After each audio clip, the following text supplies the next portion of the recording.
Hello.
All right, thank you again for being with us here this evening. We are going to get started in just a few minutes with our 2021 parent orientation meeting.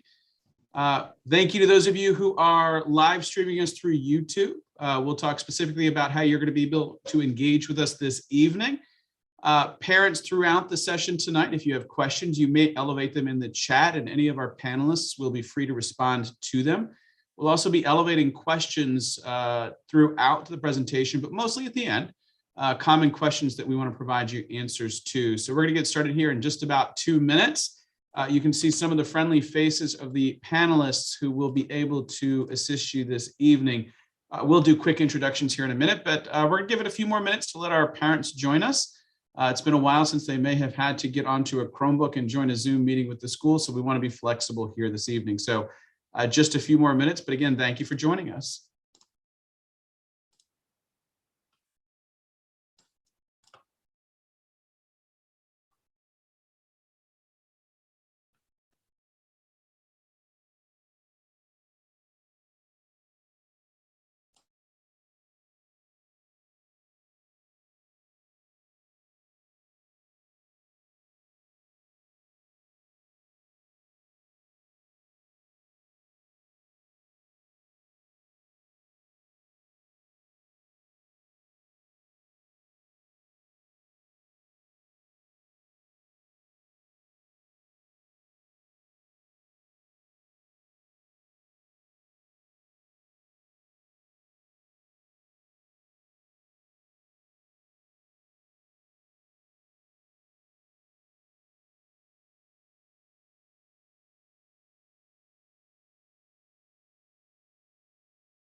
All right, our numbers are climbing here. We've got a little over 50 people on the YouTube channel. Thank you for joining us through that avenue.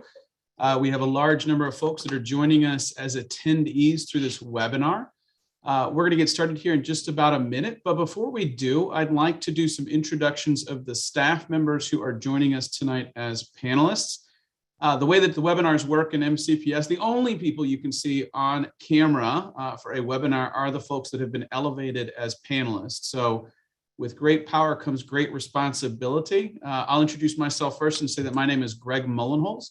I am the principal here at Ashburton. I am entering my 7th year in this wonderful community and looking forward to serving you in the 2021-2022 school year. I'm going to call them out by name as they appear on my screen. I've included their titles so that you can put a face with a name with a title. And I'm going to start with Andrea Gillespie, one of our school counselors. Good evening, everyone. I'm Andrea Gillespie, one of the counselors here. I'm going into my 17th year here for this year. There are two of us, as you'll meet our other one. I am working this year with grades 2 and 5. So I'm looking forward to getting to see a lot of your kids. All right, we've got Miss Locke, our assistant school administrator. Good evening, everyone. I'm Abby Locke. I'm the assistant school administrator. This is my 9th year at Ashburton, and I am really looking forward to seeing all of your kids on Monday. All right, we've got rounding out the administrative team, Mrs. Reese. Good evening, everyone. I'm Monique Reese, the assistant principal. This is my 2nd year at Ashburton Elementary School and my 20th year in education. So welcome to the new school year. We're so excited to have you here this year. All right, we have Mrs. Strauss joining us. Good evening, everyone. I'm Ms. Strauss, counselor at Ashburton. It's my 4th year. I have been a counselor for over 20 years as well, and be working this year with kindergarten, 1st grade, 3rd grade, and 4th grade. Looking forward to a fantastic year. All right, and we have Mrs. Sandler, formerly Miss Rubin until just a few weeks ago. Mrs. Sandler, do you want to introduce yourself? Tell us a little bit about what you do. Sure. So I'm Mrs. Sandler. I saw a great question in the chat already asking, who's Mrs. Sandler? Is there a name change? So I was Miss Rubin up until very recently. Like Mr. Monholz said, I got married this summer on July 24th. So very, very recent.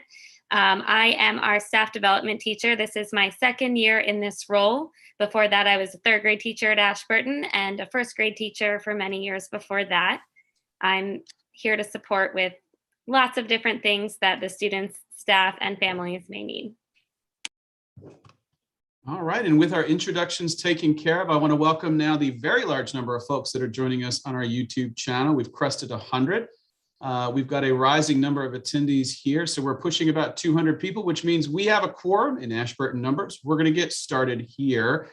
I'm going to share our presentation for this evening, and as I do, I want to let you know that we are going to work through the presentation. I have talked about the way that we're going to elevate questions, but I do want to welcome you officially to our fall 2021 parent orientation here at Ashburton Elementary. It is August the 25th. We are just a few short days away from the start of the school year, but we are ready to bring our students back. And as I've shared with the hundreds of people that came through our building during kindergarten orientation and during our grades 1 through 5 orientations, I'm more excited about this school year than I think any other school year in my career with MCPS, which is pushing 20 years. I think after the 18 months that we've all worked through as a community, it puts a large smile on my face knowing that we will soon have our students in this building. I also want you to know as the principal that I understand that this school year is very different than any in years past. And I do bear the responsibility to make sure that this is done safely and effectively, while also maintaining a high level of instruction for all of our students. So thank you for partnering with me in that. I want to thank the team of panelists that are here tonight and the many other staff members who have contributed to what is going to be an amazing school year here at Ashburton. So just a couple of notes about this meeting. It is being recorded. We're recording it through YouTube. We will be sharing that link with the community after the course of the meeting is over. Again, to those of you on the YouTube channel, welcome. You are probably in the comfort of your home, hopefully not driving a motor vehicle at this time. We hope to make this an entertaining and informative presentation tonight, and do know that you will have an opportunity to ask questions throughout and then again at the end. We are providing closed captioning for this meeting, so you should be able to see it. You are able to enable that on YouTube if you're using that platform, and it should be appearing, or you can set it up through the Zoom feature. Please also know that the presentation from tonight will be sent out as well. It will include many hyperlinks and embedded resources in it. So you'll have both the video and the actual presentation at the conclusion of this meeting. So our agenda tonight covers a lot. We're going to talk very quickly about virtual sneak peek and back to school night. This is a pivot. This is a word, the word pivot is used very frequently nowadays in MCPS and across the country. but it's a pivot that happened less than 24 hours ago. And I appreciate the work of the staff, our leadership team, to get this up and running. We'll talk about virtual sneak peek and back to school night.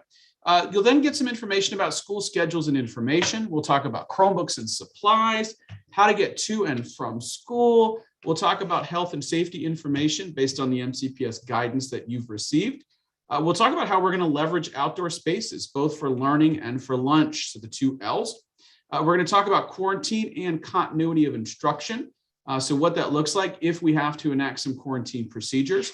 And then I'm going to share with you a lot of resources, including an updated Ashburton community handbook. All right. So as I said, you'll have the opportunity to ask questions. You may use the chat function. The questions that you ask in the chat will go to our panelists. I'm going to ask that you hold questions until we get a little ways into the presentation, because I may actually answer some of those questions. I know that there are a lot of questions out there, and that is the goal of tonight. So our panelists may provide you with a direct response in the chat, or they may elevate it later in the presentation for me to answer to the whole group. If you're viewing via the YouTube channel, you may submit questions. We're going to provide a Google form at the end. If we don't answer your questions this evening, you'll have the opportunity for some staff members to follow up with you if you wish. So the first and most important thing I can recommend is that you do join the PTA. Our PTA were in the building today helping us to prep for the school year. They are the lifeblood of our school community. Please make sure that you are joining the PTA. I will highlight throughout the presentation how our PTA has partnered with us to make this a successful opening, and how they supported us through the course of the last 18 months while our school building was closed and then reopened for hybrid learning. So I mentioned virtual sneak peek and back to school night. Sneak peek is still scheduled for tomorrow.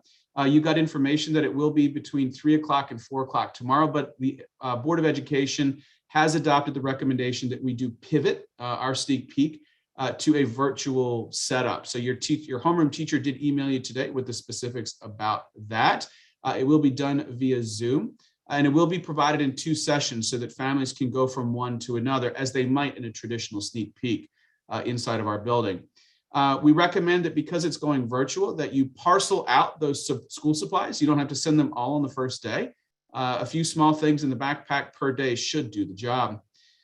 We also will send out information about back to school night, which will also now be virtual. You'll get information about that. Those of you that were with us last year, it will run in a similar fashion, except there will be no large grade level presentations. We will be meeting as homeroom classes, so much smaller, much more intimate. You'll be able to connect directly with your child's teacher throughout. And as I said, more information is coming about back to school night. So let's talk about school schedules and information. I want to tell you what Ashburton looks like before we dig into the health and safety information that may have it look a little different than in years past. So we do open our doors at 8:40. We're a large school with a large number of students, and we want to make sure that we give ample time for our students to be able to enter the school safely. So we've got an 8:40 where our doors open. You may not drop your children off earlier than that. We cannot supervise them. And if you drop them off too early and they're not supervised, you may get a call from one of our secretaries that you need to come back and hang out for a little bit longer. So 8:40 is the earliest that the doors will open. 8:50 is what we call our first bell. And 9 o'clock is what we call the late bell. It is the expectation that students are in their classrooms, in their seats by 9 o'clock every day. Our dismissal runs a little bit as it has in years past. 3:10, we ring a bell and let our students know that instruction has ended for the day. So your students will continue learning all the way up to 3:10.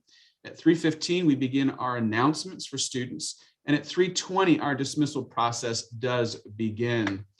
A little bit of information about classrooms and facilities. There are a lot of questions from parents about what this will look like. MCPS is expecting classrooms and facilities to return to pre-pandemic usage. What this means is that we're operating at full capacity. We do have access to shared materials, which could be a classroom library, math manipulatives, it could be shared art supplies. On the playground, it might be basketballs, jump rope, chalk. This year, we're introducing the large size Connect 4 games for our students to play with. So those are shared materials. They are permitted under the current guidance, and it will look very similar, if not better than it did in the fall and winter of 2019. Students will be able to use coat hooks and cubbies. Those of you that were with us in the spring, your child will not have an extra seat at their desk where they'll be hanging their coat and backpack. We are going back to regular usage. Hallways return to multi-directional. We can go up and down the hallways. It's not single direction. Restrooms are now back at full capacity. Water fountains are now open, but they are only being used for the filling of water bottles, which we'll talk about here shortly. Desks and tables may face in any direction. So we have the pre-pandemic furniture back in our classrooms, the nice, suitable, especially in the lower grade, the shared tables, and the classroom carpets have returned. I do want to say that while there's no, and we'll talk about this here shortly, while there's no specifics around social or physical distancing, when possible, we will be spreading out. So please do know that. So if you arrive or your child is absent, please report it to the office. You want to let your child's teacher know, but it's really important that you let the main office know as well. Mrs. Lynch is returning as our attendance secretary. She has been busy all summer getting your kids enrolled. So make sure that you contact her by phone or email. And we also have Mrs. Barcelona in the office who can assist with attendance, absence, and other concerns as well. Now, if your child is experiencing COVID-like symptoms, and that's the reason for absence, you're also going to want to connect with our health room. And we'll talk about that here shortly. So let's talk about those Chromebooks and supplies. I know this is a big topic, especially in the spring. MCPS is again providing all students with a Chromebook charger and case. Students who had one in the spring because they were virtual or because they were in person are expected to bring those back to school. We're going to give them till about the second day, again, just to lighten that load in the backpack. If your child was virtual in the spring, they will receive a Chromebook case when they come to school. All kindergarten students and all new students will be issued Chromebooks and cases in the early days of school.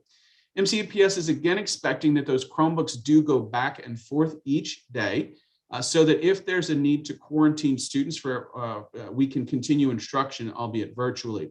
However, after meeting with my teams, we've made some decisions as a school. Students in kindergarten and grade 1, if you have those Chromebooks currently, you do want to bring them back by the second day. We're going to train our students on how to access the virtual learning should it be needed. We'll get them up and ready. We'll also be providing parents with some screencasts just in case they need information on how to access that virtual learning platform. But then our kindergartners and our first graders are going to take them home and they're going to leave them at home.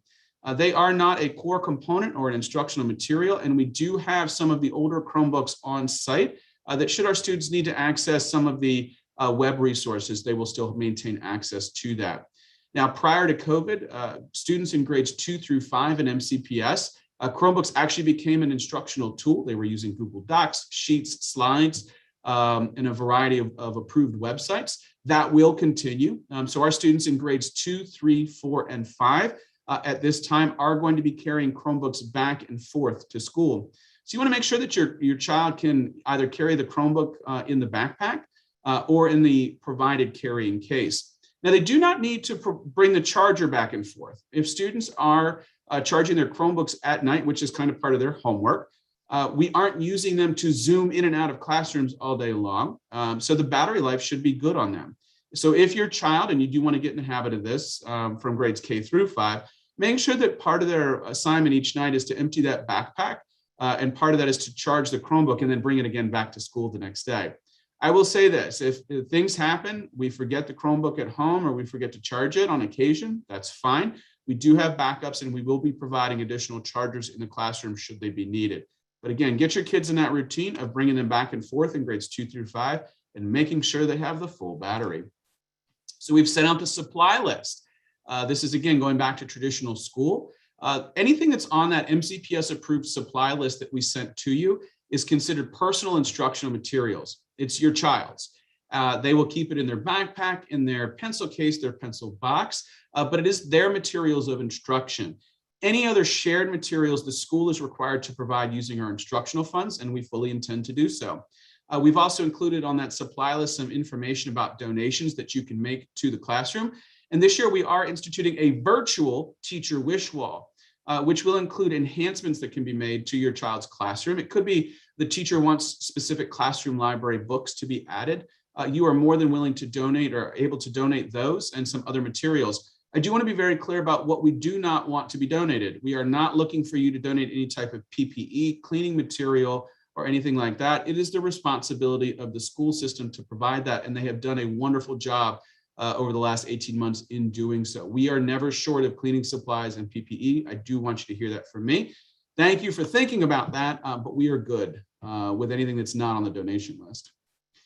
So medication, if your child has a prescription medication that they might need to take during the school day, you'll be in communication with the school nurse or health tech. We were just assigned one by the Department of Health and Human Services, and you can contact her through the main office. You can also drop off medications beginning tomorrow. You can do that in person. You can come to the main office between 8:30 and 3 o'clock in the afternoon. They will be on site and we'll be able to log that medication for you. Please don't ever send medications with children. We cannot accept them, and that is dangerous. Please don't do it. And again, the clarification is we are only able to provide prescription medications and not over-the-counter medications. So let's talk about getting to and from school. All right, so I mentioned that doors open at 8:40. When students come in those doors, be they a car rider, a walker, a bus rider, a bicycle rider, whatever they may be, they will sanitize their hands as they come in. We do have stations at every entrance. Students will be able to grab breakfast on their way in, which they will take with them to their classroom. Buses, the students that ride the buses enter via the gym. Walkers enter via the main entrance in the main parking lot or by the playground entrance.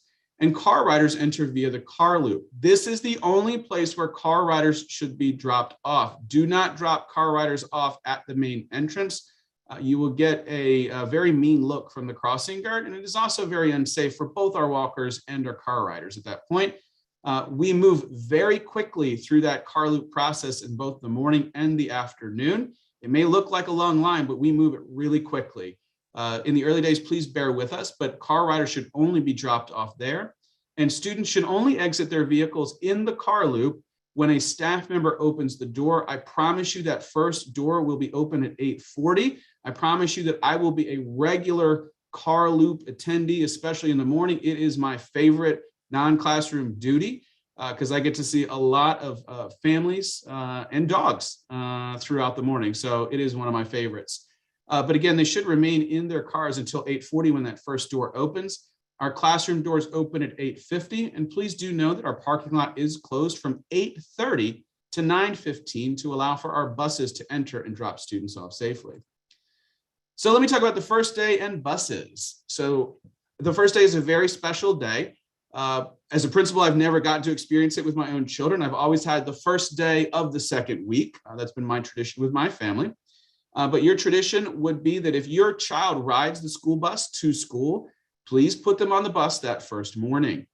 We want to make sure that our load counts are accurate, that our drivers know exactly how many students to expect, so that if we need to make changes to bus routes or bus stops, we can do so quickly, which helps us make those bus routes much more efficient. So we recommend putting your child onto the bus and then joining the parade. Feel free to drive your car to campus. You can park in the neighborhood. You're welcome to come down and take that first picture as your child gets off the bus. We will have a backdrop set up by the main entrance if you wish to have or by the bus entrance, if you would like to have your child take a picture. We are going to make this a special day for you and your kids. Feel free to join that parade. It's also a reminder that as students step off the bus on the first day, we will tag them with a sticker that indicates the color and number of their bus route. That's another way that we can communicate that information to our classroom teachers. Sometimes you're late. I'm the oldest of 7 children. Late was kind of our thing. We called it fashionably late. It was sometimes difficult to get that many children out of the house in the morning. But if you do not arrive by 9 a.m., you must come to the main office and sign your child in. You may not drop your child off at the main door and expect that they walk into the office by themselves. Parents are expected to sign their children in should they be late. So again, do not drop your students off. Please know that the car loop closes at 9 a.m. Some of you that were rolling through at 9:01 and Mr. Mullenholz was being chatty with a parent in the car loop, sometimes I'd let you slide, but we've got to be really vigilant around this. So make sure that you're there by 9 o'clock. I'm going to tell you that that car loop is mostly empty between about 8:50 and 9 o'clock. So it's not like you were waiting in line. please make sure you're there by 9 o'clock. And then again, if you are late to the car loop, you have to drive all the way around the block. You're going to park and then you're going to walk your child in. Thank you for helping us make sure that we can accurately and safely ensure that our students are getting into the building. So a bird's eye view of what I've just shared with you. Our walkers can come through that main entrance by the top of the parking lot, or they can come in the door by our beautiful playground. Our bus riders will get off either at the all-purpose room entrance or by the gym entrance. Our APR is really just overflow. If suddenly all of our buses show up at the same time, we have a little bit of flexibility. And of course, car riders come through that MCPS funded and approved car loop area. So that is what the morning looks like. I will highlight that in the middle of it, apparently it's a 25-minute drive for me to get from here to home. That was during COVID. That is not now. We're back to about 45 minutes or so. All right, so dismissal. It begins at 3:20. Our first students will begin leaving the building, walking out at 3:20. Car riders, again, are dismissed via the car loop. All of your students, all families, regardless of how you say you get home, will be given a car loop card. You will keep that car loop card with you. You will place it in your dashboard when you arrive for dismissal. You might see Mrs. Gillespie or any other one of our staff members walking the line out of the loop, down Pomona, down Ashburton, even down Old Georgetown Road if needed. They call back to the school, they indicate the order that you are arriving, and that helps us to get your children out of the building safely and to match a child to the right car. So please make sure that you keep those with you. Obviously, you won't have them on the first day, you'll have them on the second. Even if you're a bus rider or a walker, there are going to be instances where that you may need to pick up for car rider. You'll have that card with you. Now, please note that all walkers, it doesn't matter how they came into the building, all walkers are dismissed via the playground exit. This helps us to manage the flow of our students leaving the building and also helps us to reunite parents. So if you're a parent, feel free to come onto the playground and wait for your child there. We do ask that you leave any four-legged furry friends at home. They are not permitted on school grounds during operating hours. I'm a dog lover, but I'm also a principal who has to tell you, leave the dogs at home. All of our kindergarten walkers will be handed to their parent, guardian, or older sibling or caregiver by the teacher. This is something that we actually instituted during our return to the building in the spring during COVID, and it worked out wonderfully. So we're going to continue with it in the fall reopening here. Buses dismissed from either the gym or the APR. You don't need to worry about that. We're going to get your kids to the right bus line, on the right bus, and to the right bus stop. RDCA will dismiss from their classrooms at a designated time. They will meet in the APR on the stage. And once we clear the APR of bus riders, they will have free reign of the gym. Again, talking about our parking lot, it is closed from 2:45 to 4 o'clock for dismissal. Here's what it looks like at dismissal. Again, note that the walkers are only exiting via one location, though in the morning they have two entrances. This helps us make sure that we have a safe flow of students through the building. All right, so signing students in and out, we know that things happen, the dental appointments, the doctor appointments, and others. If you need to change your child's dismissal for the day, you must contact the secretaries of the main office. You should also contact your child's teacher, but it is not an expectation that teachers are monitoring their email all day for dismissal changes. We also ask that you do that by 3 o'clock. After 3 o'clock, we cannot guarantee that the change can be made. So please make sure that you contact the main office by 3 o'clock. Again, email your child's teacher so that they know. And if it's a permanent dismissal change, just let your child's teacher know and they can take it from there. If you pick your child up early, you must be in the office. You will sign them out. If you bring them back, if you took them out midday for an appointment, you can certainly bring them back to school. You'll just sign them in when you return. So all signing in and out is done by a parent or legal guardian in the main office. All right, bus riders and bus drivers, just a couple of quick notes. We've sent out the bus run sheets a couple of times. Mrs. Jacobs, who couldn't be with us tonight, does a wonderful job of actually making it in a much more reader-friendly format. She has since updated it and sent it out. We will be sending it out electronically, and it is actually linked at the end of this presentation. Please know that those bus run times are approximate. It is the responsibility of the parent or guardian to arrive on time, both for the arrival and dismissal. Please give yourself a few minutes on each end. Please note that buses are at full capacity and masks are required of all bus riders. Different this year than was in the spring.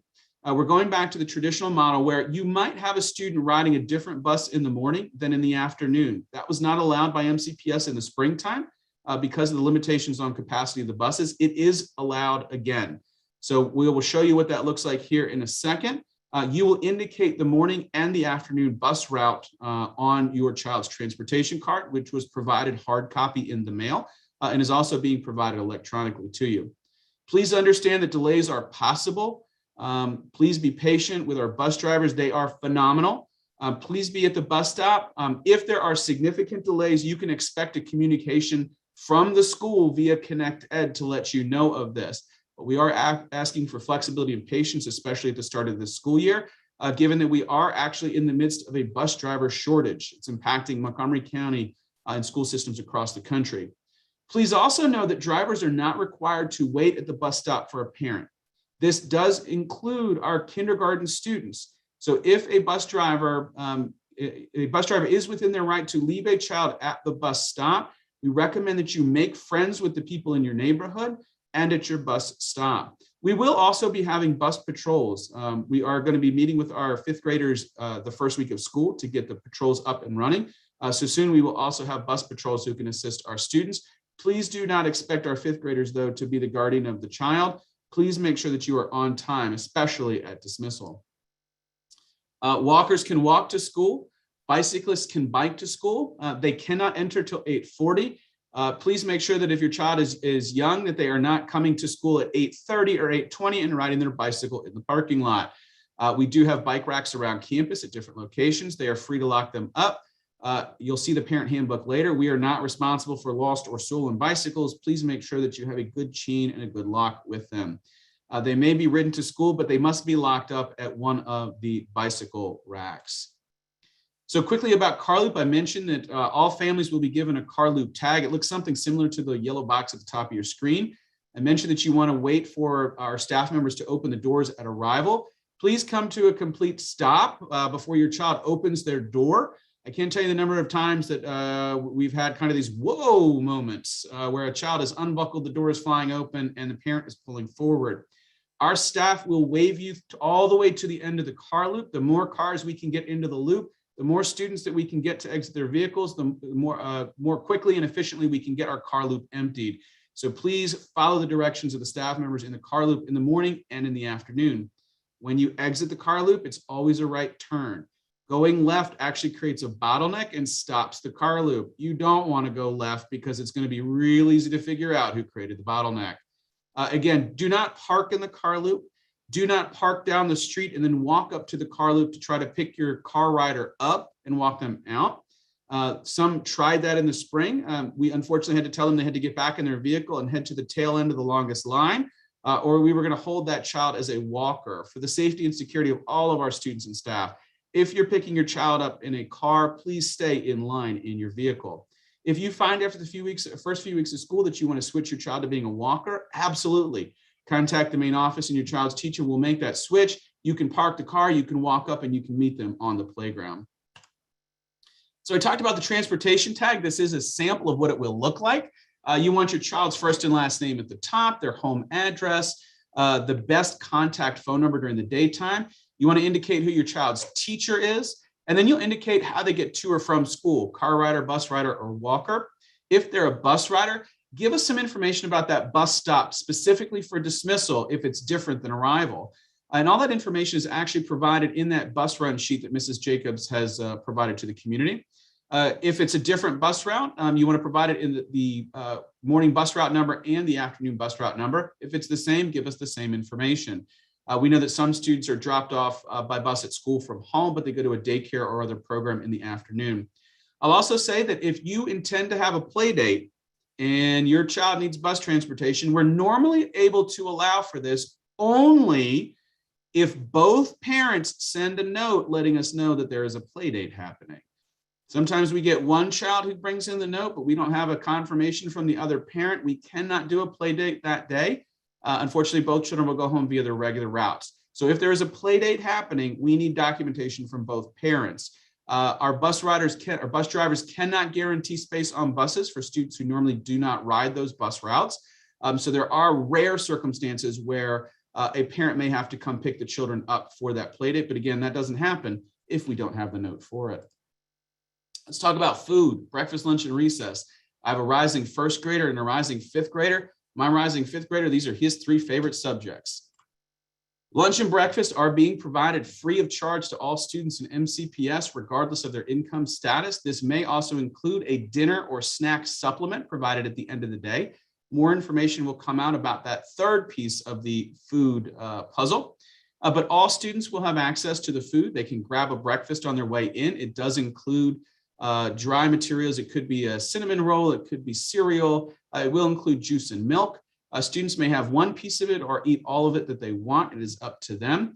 You may also send your child with a small snack or meal. If they don't want that breakfast in the morning, they're more than welcome to bring that and join in breakfast in the classroom. We did enable that in the springtime, and so we're going to allow for that here in the fall as well. Students will eat breakfast in their classrooms. During the time that they're actively eating is the only time that they may remove their mask, and really removing is just pulling it down.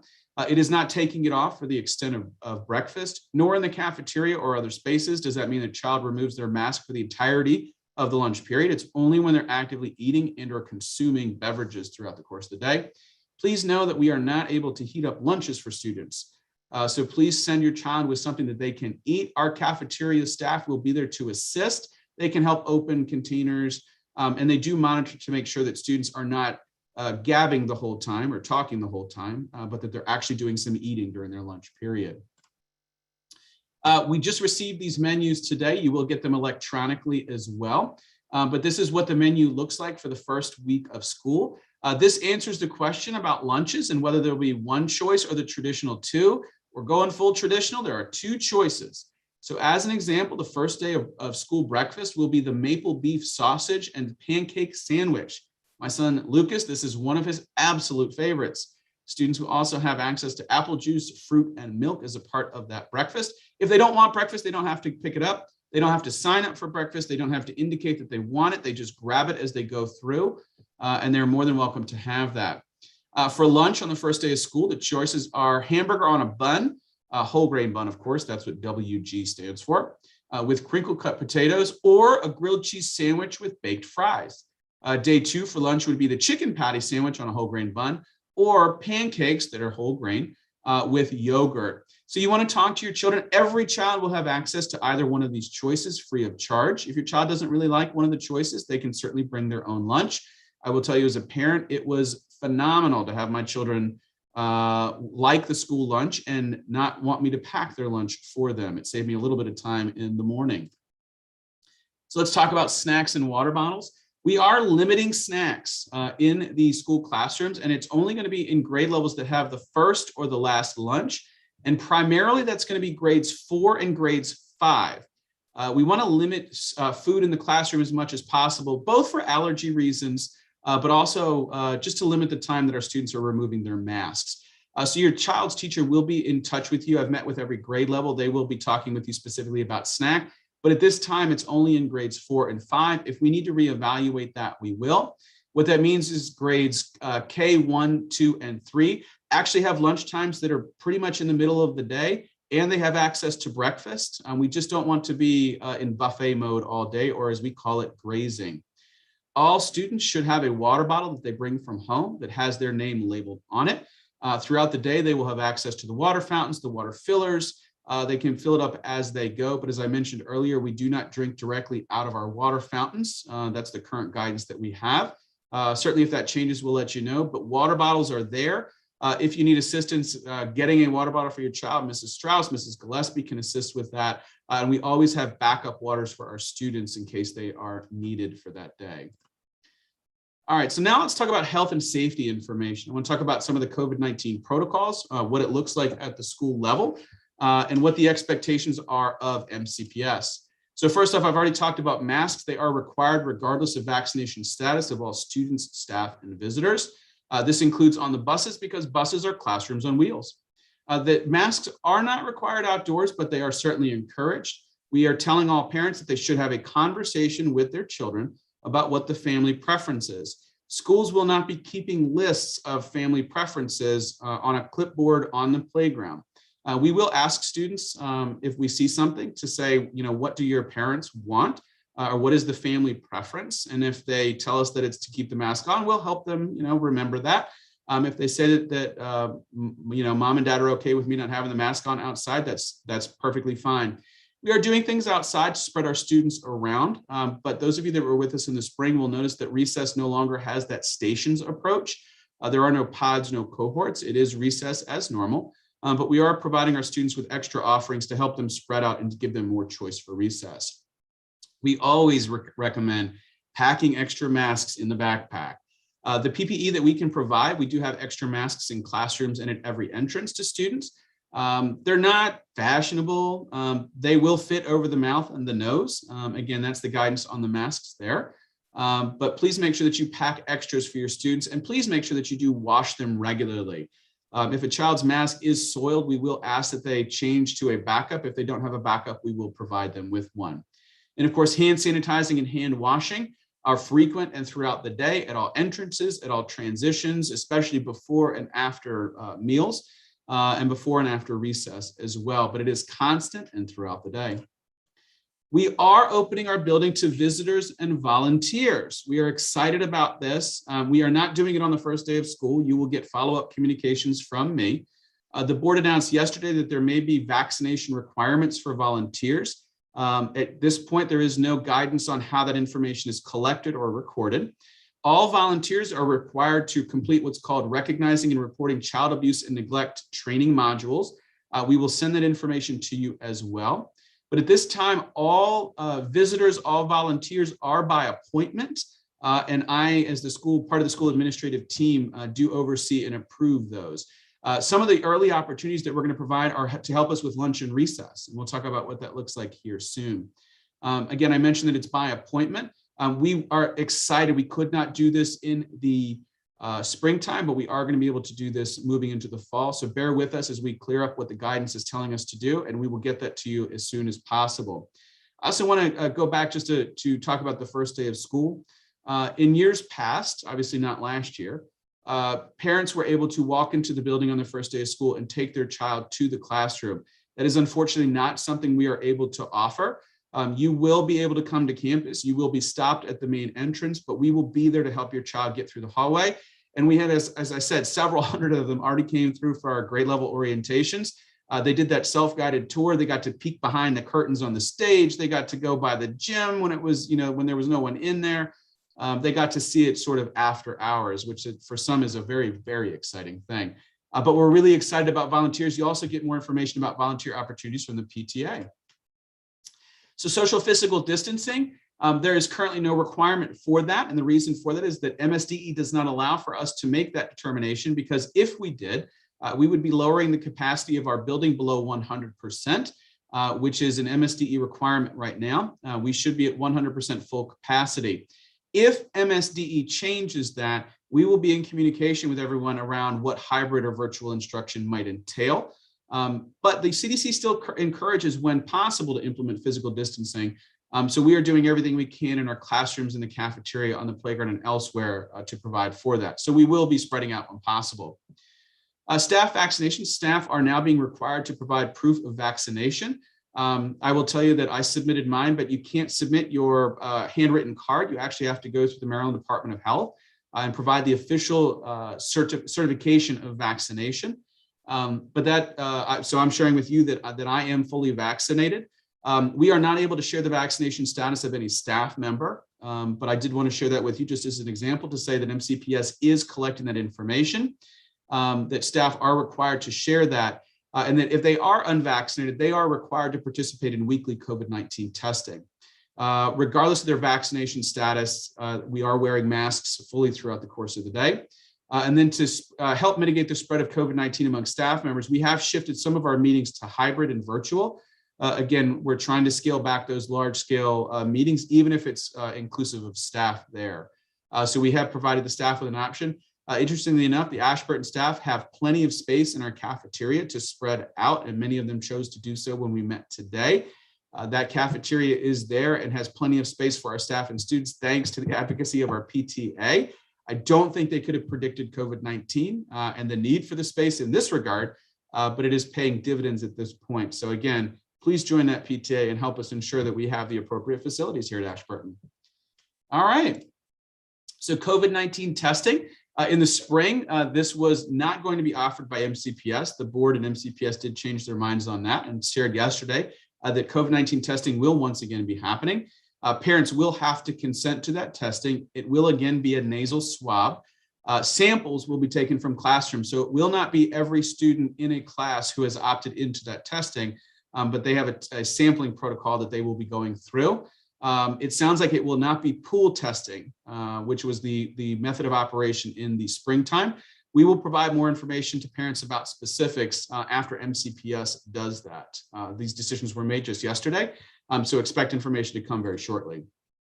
Cleaning and sanitizing, we did that before COVID. We're continuing to do that after COVID, but with an emphasis on high contact surfaces that are cleaned throughout the day.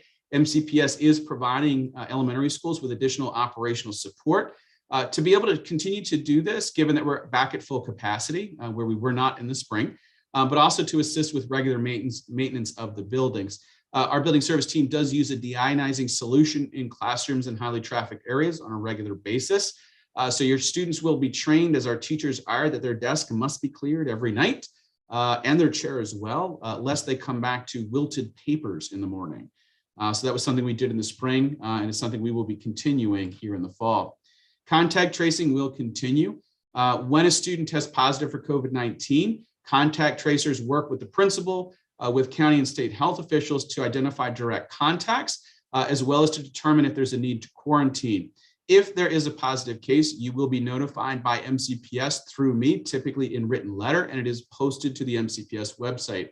I apologize for the misspelling there, the CMPS website as well. We'll get it on the MCPS website for you. Parents should notify the school if your child is COVID-19 positive or if they were exposed to COVID-19, a confirmed case of that. We will walk you through the quarantine procedures. But if that's the case, please don't send your child to school. Contact us and we will guide you through the process.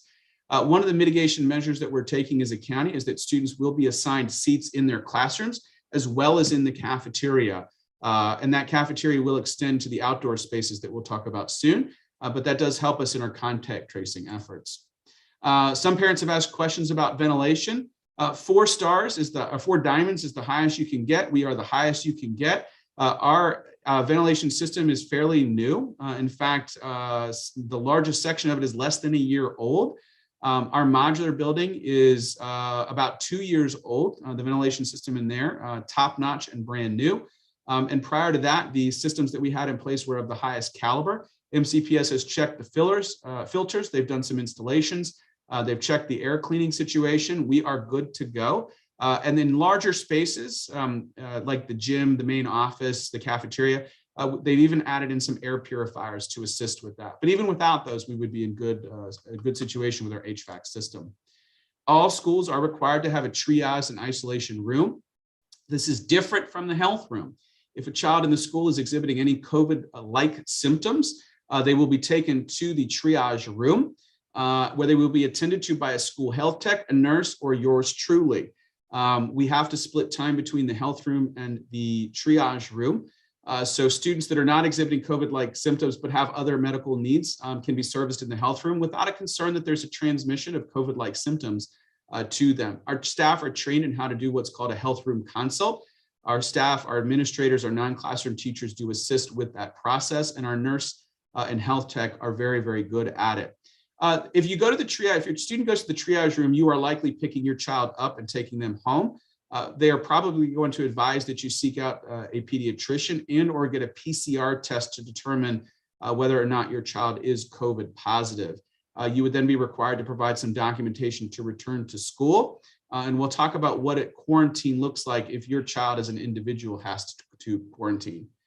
We do have general music, choral music, and instrumental music live and in person. But all these programs will be provided with specialized PPE to make sure that your students are in the safest learning environment for this. It could include surgical masks or bell covers, depending upon the program, and that is provided by MCPS. There's nothing you need to do. My daughter does participate in violin, and as her 5th grade, they did a wonderful job virtually. I can't wait to see what they actually do in person. because she unfortunately had to rely upon me to determine whether or not her violin was in tune. Spoiler alert, it was not. For a good period of time, I had to actually take it to the music shop. So that's why we have these trained professionals in the building to assist our students. So I've talked a lot about what it looks like. I want to talk about what it means to leverage outdoor spaces for learning and for lunch. So first off, we have plenty of green space. We are going to be leveraging it for learning. Our students will have an opportunity to go outside. Mrs. Locke and Mrs. Reese have already created a sign-up sheet so their teachers can begin signing up for use of those outdoor spaces. Please do understand that weather is a factor. It gets hot, it gets humid, there is rain, later we'll have snow, we'll have cold temperatures, but at every opportunity that we do have, expect to find us outside. Again, that may not be every class every day, but we are going to provide that access to our classes. We do have several of those spaces, including our beautiful courtyard. We are not using our courtyard for lunch because we want to, and we'll explain why here in a minute, but we want to maintain it as a learning space.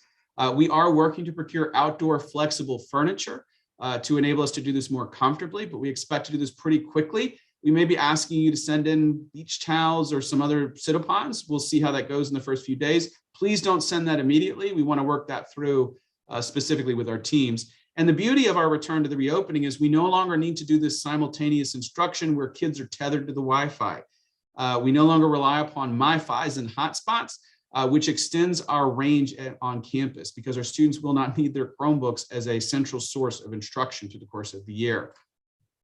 We also will be leveraging outdoor spaces for lunch, specifically the nice large loop under the nice large shade tree that's right by our bus loop. It's in yellow in that circle. There's a ground level photo of what it looks like. We are hoping to soon have some picnic or other tables outside to help us with this. The area in pink is our additional classrooms that we are also using for lunch to help us spread out. We expect to have no more than 4 classes in the cafeteria at a time. 2 more will either be in that pink area in those classrooms, again, spread out, or under the nice tree in the yellow area. So we are going to be leveraging outdoor spaces for lunch as well on a rotational basis. We have been provided additional staffing by MCPS to enable this. And so what we looked at is based on the space and based upon our staffing, about 2 classes per week will be able to go outside. So you'll get more information about that and your teacher will let you know when it is their turn or their week to be going outside. Again, if the weather is inclement, they'll be able to go inside to those pink classroom spaces. So I want to talk quickly about quarantine instruction. Please also do know that I know this meeting is scheduled for 7 o'clock. There will be plenty of time. I can go beyond that to answer questions. I'm here to help, but we want to make sure that you had all the most relevant and up-to-date information for this. So I want to explain what vaccinated and unvaccinated means. It actually is pretty simple. If you are vaccinated, you've received both doses and are 2 weeks beyond that. These are for our teachers. Our teachers will not need to quarantine. This may also apply to MCPS students, but unfortunately nobody in an elementary school because they are not vaccine eligible at this point. If a vaccinated individual, likely a teacher, is exposed, there is no requirement for them to quarantine at that time unless they are COVID-19 positive or are exhibiting symptoms. We do recommend that they get fully tested within 3 to 5 days of a known exposure, but they again may continue to report to work in person. Unfortunately, if they're unvaccinated, they are required to quarantine for 10 days. They will not have access to what's called COVID-19 leave. They will have to exhaust their own leave for that. And there are no exemptions to testing out early of that 10-day protocol. Again, if they're unvaccinated, we want to make absolutely certain, according to the CDC guidance, that they have gone beyond that 10-day quarantine protocol before they re-enter the building. And that's for the safety and security of our staff and students. During that time, that teacher will not be teleworking. They will be on leave, and we will have substitutes or other staff members supporting in the classrooms. Again, to define quarantine, we have 2 types. We have the individual student quarantine. That example would be that your child attends a birthday party over the weekend, and a family member the next day tells you that they are COVID-19 positive. At that point, your child is a known exposure to a confirmed COVID case. They should not be coming to school. They are under what's called individual student quarantine. A whole class quarantine would be where there's a known exposure in school, and under the guidance of the Department of Health and MCPS, it's determined that the safest thing to do is to quarantine the whole class. Now that teacher won't quarantine, they'll come to the building and work each and every day.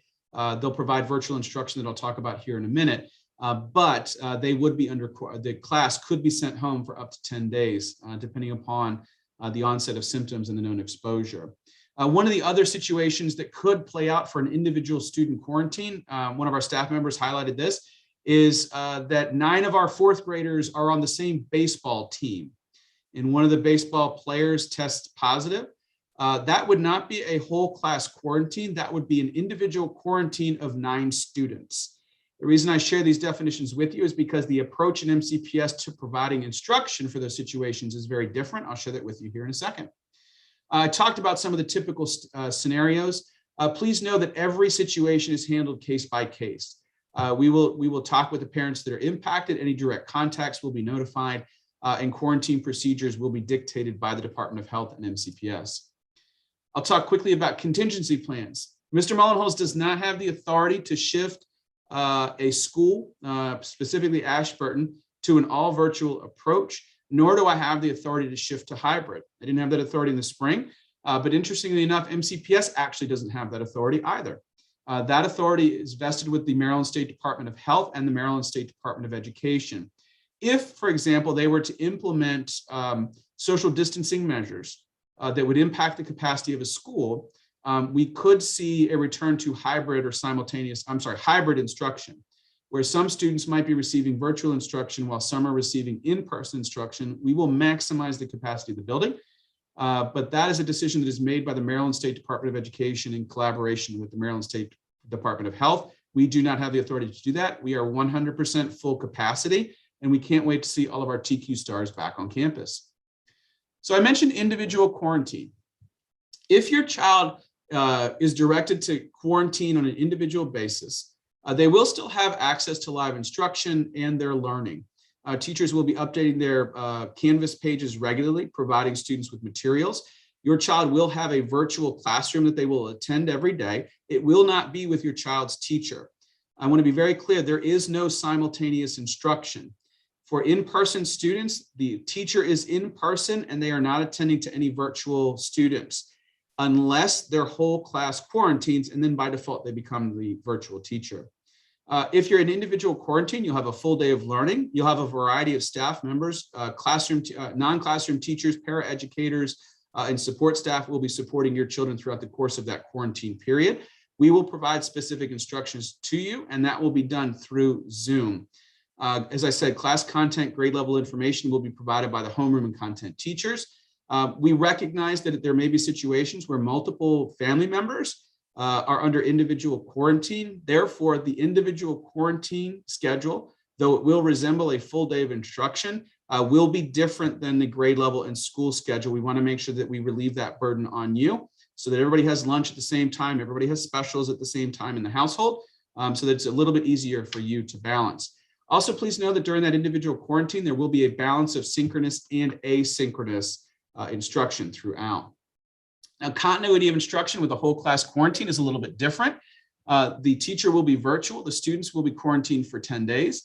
The homeroom teacher is the virtual teacher. The specialist, if it's Ms. O'Reilly teaching PE, she will do so virtually.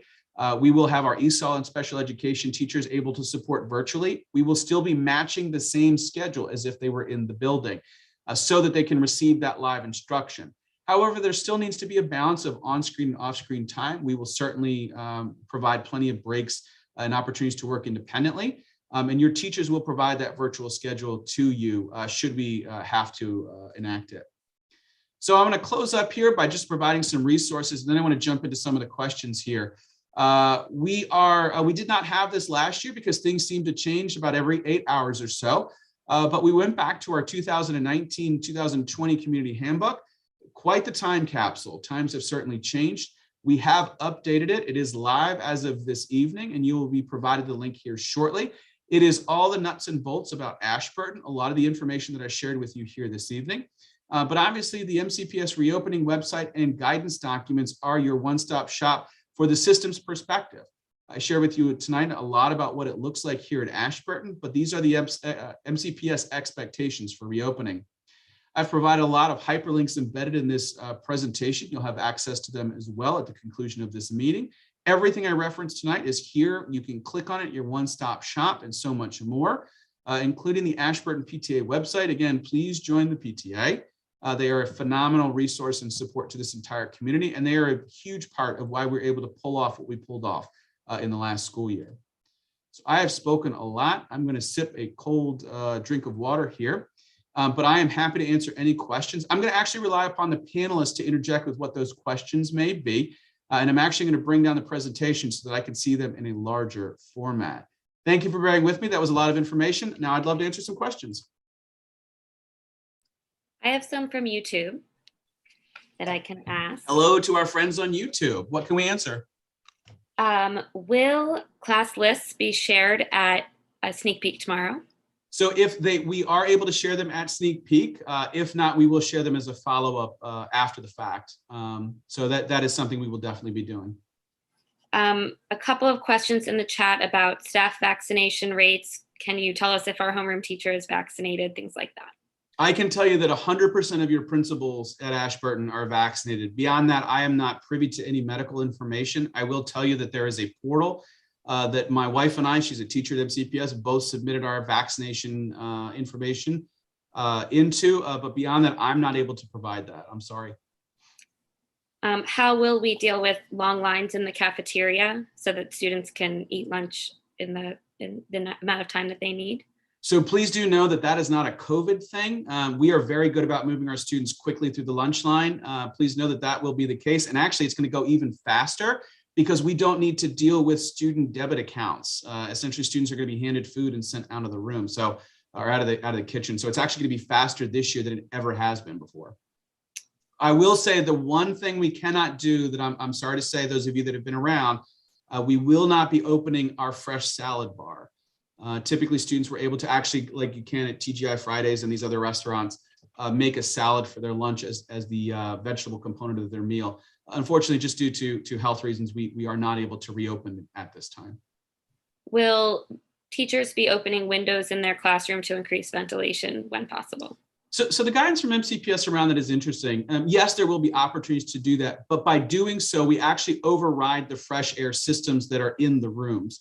So our HVAC system is a fresh air system. It pumps air in and out of the classrooms. Each of them has a unit that goes directly to the outside on a regular basis. So by actually doing that, we cause the units to work harder, and we're introducing allergens into the classroom. So there certainly will be opportunities and temperatures and weather conditions that will allow for that. But we have to balance that with the needs of our other students. So again, please make sure that we understand that these are fresh air systems. They pump air in and out at a regular rate, and they are most efficient when the windows are actually closed. Just two more, I think 3 more from YouTube. You referenced 100% capacity is what we are operating at. What is 100% capacity?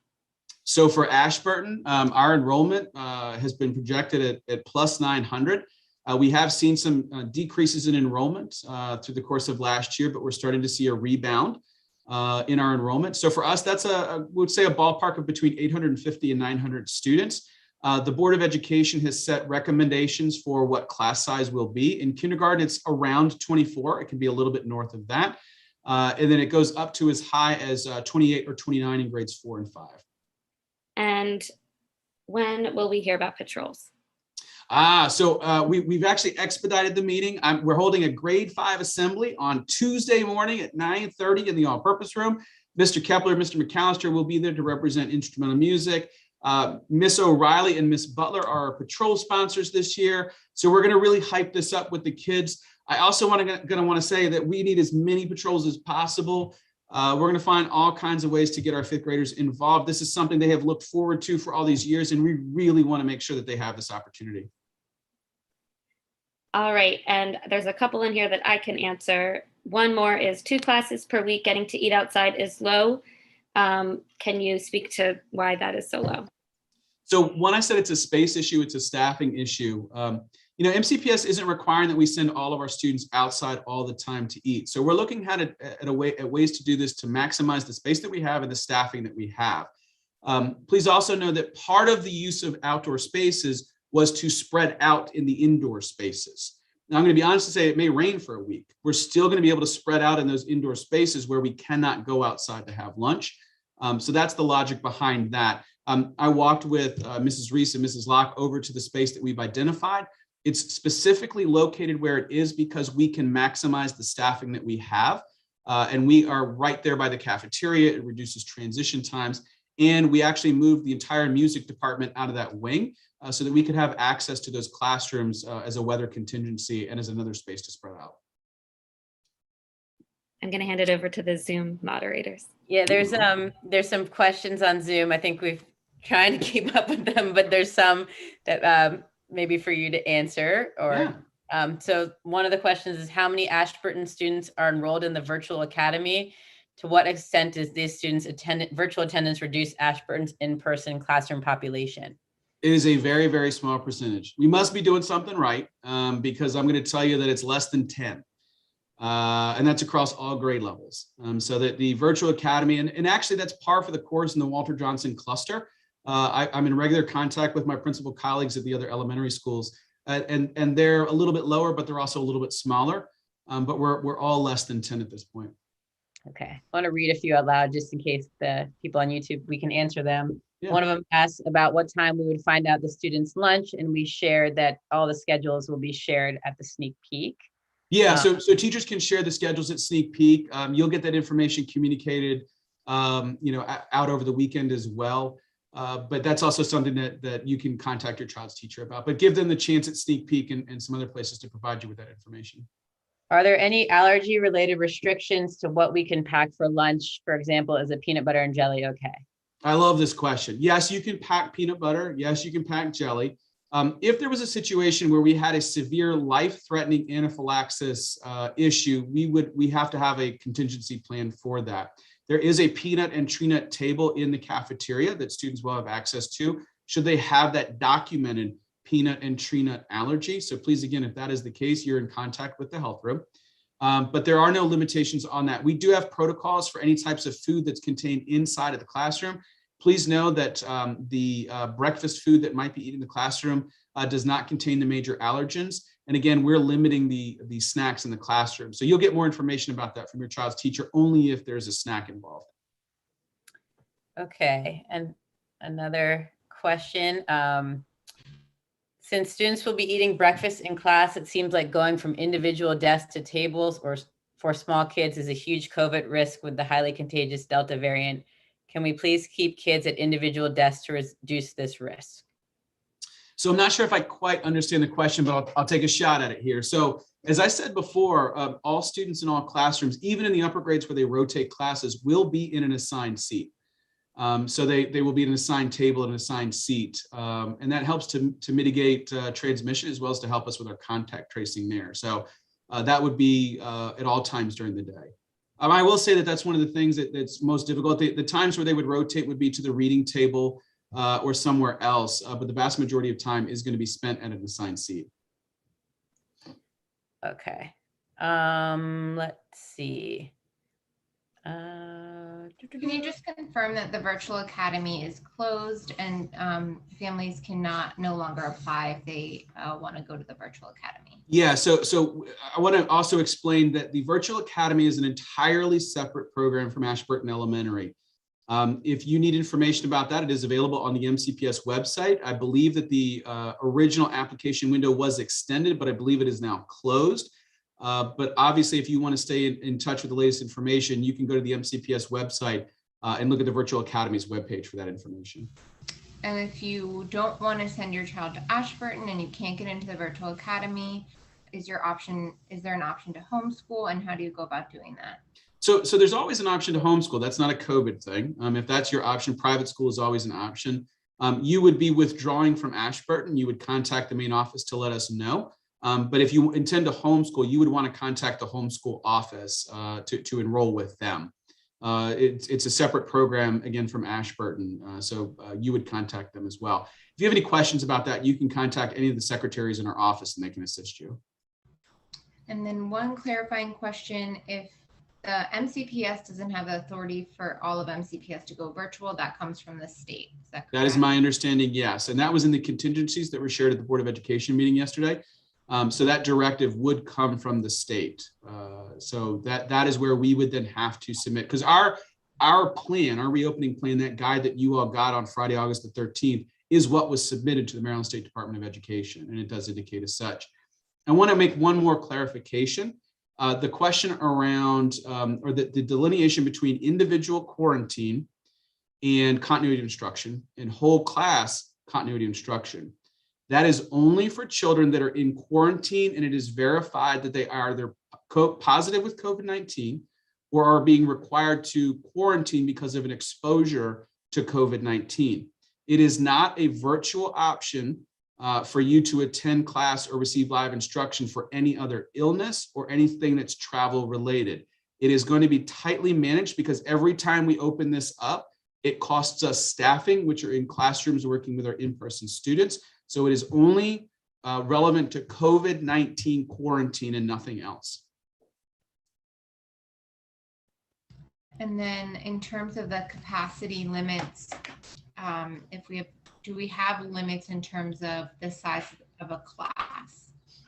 No, so the kindergarten class be 30 kids. Correct. So the Board of Education recommends a class size. That's the ratio of teachers to students. Our classrooms fit certain ed specs, so square footage by MCPS. But beyond that, if we got too large for a classroom and we exceeded the recommendation for that teacher to student ratio, we would probably be talking about hiring additional teachers. I also want to take this as an opportunity to say that we have seen tremendous swings in our enrollment through the course of the summer. I do believe that the Delta variant, the release of the MCPS plan, has both enticed people to enroll and caused some to withdraw. And every individual family will make their own decisions. But we may see swings of enrollment early in the fall that cause us to have to hire additional teachers. If that's the case, in order to reduce those class sizes and therefore the number of students in a classroom, we may need to restructure which students are with teachers. Some of you may have experienced this in the past. It does happen occasionally at Ashburton, but I think we're especially prone to it this year with the enrollment and the way that it's worked with COVID-19 and the reopening. The last question. I saw a question too, I think we missed, about how old do you have to be to walk to the bus stop alone? So there is no age for that. As I said kind of earlier in the presentation, our bus drivers are not required to match a child to an adult, and that does include our kindergartners. So we do recommend that you're there on time early and that you bear with us. Your wait may be a little long at the beginning as we get our routes together, but there is no specified age for that. And then in terms of the school-wide events, like events sponsored by the PTA, what's the status on those? Yeah, so PTA events are not school events. The guidance that came out is only about school-sponsored large-scale events. Obviously, with PTA events, parents have more of a choice as to whether or not they attend. And again, outdoor events fall under a different set of circumstances. So I know there's a PTA event coming up. PTA will be making their own decisions. But that does not fall under the guidance. And again, that's something that, we will start to see evolve as the school year goes on. I'm only speaking to you right now about Sneak Peek and Back to School Night because they are in the immediate. We will certainly share communications and updates about any other school-sponsored events through the course of the year. So there's been a lot of questions too, and we've kind of answered them through the chat about, because the students are coming virtually to Sneak Peek, about how will they know where they're going. And we just want to assure people that all of our staff will be set up all over the building. There will be tons of us there. We're going to have class lists. We are going to make sure every kid knows exactly where they need to go. So I'll say it this way. For many of our parents, this may be their first rodeo. This is not our first rodeo. We are very good about helping our students get into the building. I'm going to say it this way. It was one of the reasons that we created these grade level orientation meetings. And I know not everybody could attend them, but we were very thoughtful about wanting to provide as many opportunities for our students to come into the building. We did not expect the change the pivot that we had to make yesterday. But that being said, even in a regular school year, we are supporting students as they enter the building because they haven't been here before. So please know that your kids are in great hands with all the staff that are here with you tonight, and those are the staff that are going to greet you at the door on Monday, August the 30th. I've seen a couple of questions about other programs like PTA programs, after school programs? Will those be in person or will they be switched? So there might be an option for both. It really depends upon who the provider is and what that looks like. I'll say that our after school programs, we fully intend to bring them back. We have not quite figured out the logistics of it yet. MCPS is also making commitments to schools to provide interventions and tutoring, possibly before and or after school, as a part of the recovery from a disruption to learning. So some of those might be in person, some of those might be virtual. I sat on a planning meeting for that today, and guidance is forthcoming to schools. But when we talk about those other events, Mrs. Jacobs was sending me information about Learn Music Now. They're one of our traditional providers. It sounds like they may want to come back into the building and provide in-person musical instruction. And so we'll welcome them back. We'll carve out a space for them. That's an example of something that will be in person. Wherever possible, MCPS has said the default should be in person. So we do fully intend to provide that. But at the same time, there may be opportunities to provide virtual. As we are here tonight, we would likely have been crammed into the APR, very sweaty, even with the air conditioning running at full blast. But we're able to provide that information to you in a virtual setting, which does make sense for something like this. But we'll look at some of those other school events that might be better virtually. And of course, the guidance from MCPS does trump all of our work here at Ashburton. These are great questions. I think we're good. I will say too, there's some questions which I think are, kind of addressed to individual of us. So definitely feel free to reach out to any of us on the panel if you have kind of more specific questions about anything relating to your individual child. I saw too a few comments. Someone said if they haven't heard from their teacher yet, is that maybe an error? I want to say make sure you check the parent view or Synergy to make sure there's not an email in there. But if not, definitely reach out to the front office tomorrow because you should have received that information. Yes, all of that was sent probably between 12 o'clock and 4 o'clock today. Again, thank you for bearing with us. As I mentioned before, seeing some big swings in enrollment, both in and out through the course of this week. But at this point, all of our teachers have been in contact with their homerooms. It could be one of many things, but most likely it's sitting in your spam folder, or there's an email address that you need to change in the Parent View app. Please make sure that you do log in and update your contact information. And of course, all contacts are actually logged under your account there. So as Mrs. Gillespie said, you should have access to that information there. Call the office tomorrow if you need confirmation of something. I also do want to highlight, as I said in my message this morning, the way that Synergy works, there's a point where the system freezes. And it may, on Monday, August the 23rd at 4 o'clock, it went live because of that freeze. Changes that were made in the days leading up to that were not reflected in the system. And the email from your child's homeroom teacher is the official.